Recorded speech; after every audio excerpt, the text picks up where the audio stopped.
யார் சார் இருந்தாலு? எதுக்கு அவனை தேடிட்டு இருக்கீங்க? யாருன்னு உனக்கு தெரியாதாடா? டேய் சிவராமன்டா, அஞ்சலியோட அப்பா. அவரா? அவர்தான் எனக்கு ரொம்ப நல்லா தெரியுமே சார். ஏய், அவன் என்கிட்ட இருந்து தப்பிச்சு போயிட்டான்டா. தப்பிச்சு எங்க சார் போயிருக்க முடியும்? பழக்கப்பட்ட மூஞ்சி சார். சிட்டில ஏகப்பட்ட பேர் நம்மளால இருக்காங்க. இப்பவே அந்த ஆள் போட்டவை அனுப்பி மொத்த சிட்டியும் சல்லடியா சலிக்க சொல்லுவோம் சார். உடனே கண்டுபிடிச்சிடலாம். சச்சா இல்லடா, அந்த அடையாளத்தை வச்சு இப்ப அவனை கண்டுபிடிக்க முடியாது. ஏன் சார்?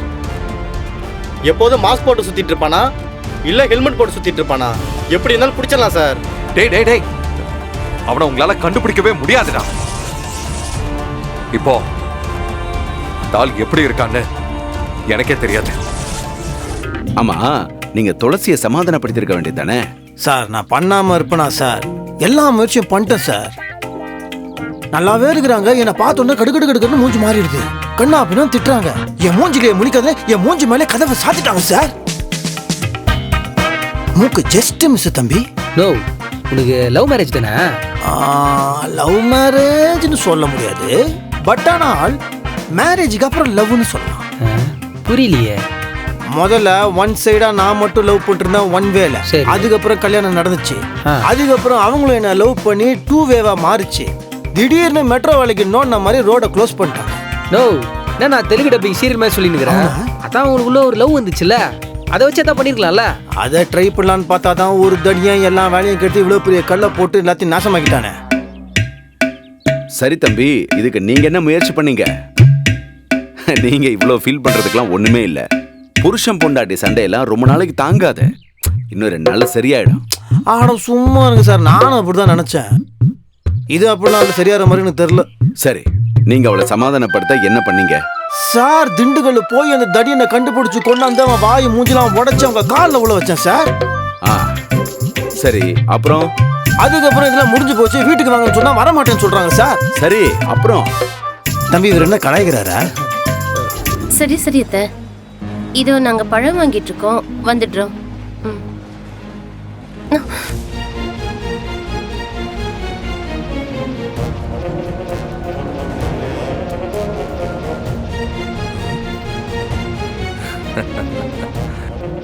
என்னம்மா, என்ன பர்ச்சேஸா?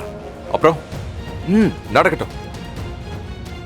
என்னங்க அவனே என் கூப்பிடுற? நான் பேச வந்ததும் உன்கிட்ட தான்.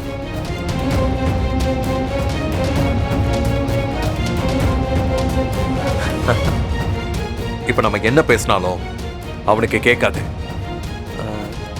நீ அவனை கூப்பிட்டான் பையன்.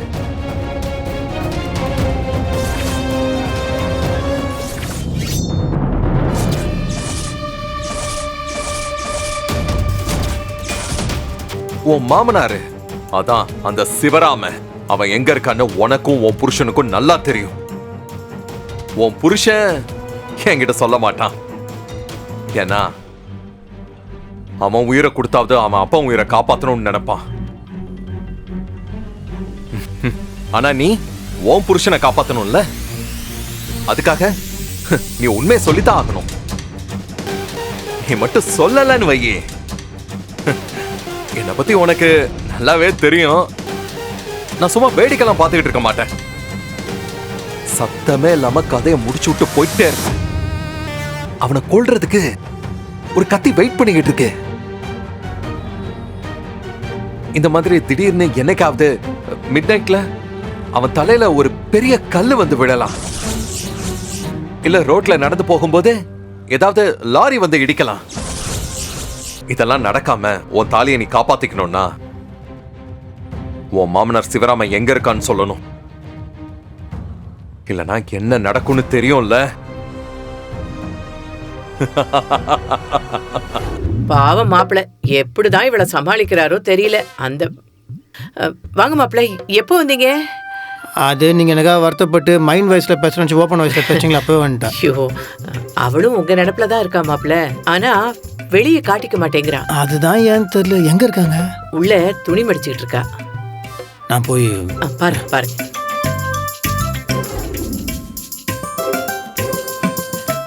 அயன் பண்ண இதெல்லாம் சாரி பேக்ல அவசரத்துல தப்பா உட்காந்துட்டேன். ஏன் வந்தீங்க?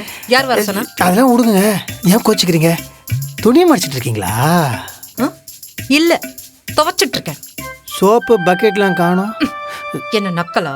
கோவப்படாதீங்க, ஏதோ ஒரு வேலை பண்றீங்க, சேர்ந்து நானும் பண்ணா நல்லா இருக்குன்னு பார்த்தேன். என்னது? இந்த துணி மடிக்கிறீங்களா? துணி மடிக்கிறீங்க, நானும் சேர்ந்து மடிக்கிறேன். பாருங்க, இதை நான் மடிக்கிறேன். நான் உங்களுக்கு வீட்டில் நிறைய மடிச்சு கொடுத்துருக்கேன்ல. இது என்னங்க இது? இல்லை ஒரே மாதிரி. என்னது இது? முன்னாடி இது பின்னாடி. ஐயோ,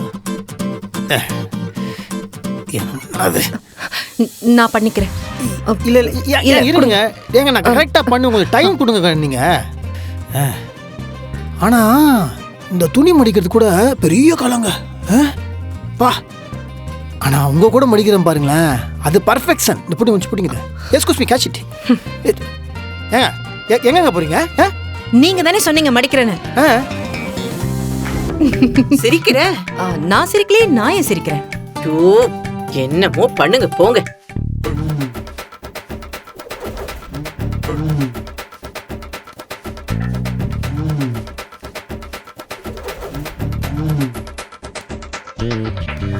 அப்பா சாமி, இந்த சைட் தொடப்பத்துக்கு படுத்துட்டே கூட்டணும் போல இருக்கே. அப்பா, அம்மா, ஐயோ, அம்மா, உங்களோட சாமி. அது என்னதுங்க? மோப். அது தெரியுது. சரி விடுங்க, இவ்வளோ பண்ணியாச்சு, இதை பண்ண மாட்டேனா? நன்றி நன்றி நன்றி. அப்பா விடுங்க விடுங்க, நான் பார்த்துக்கிறேன்.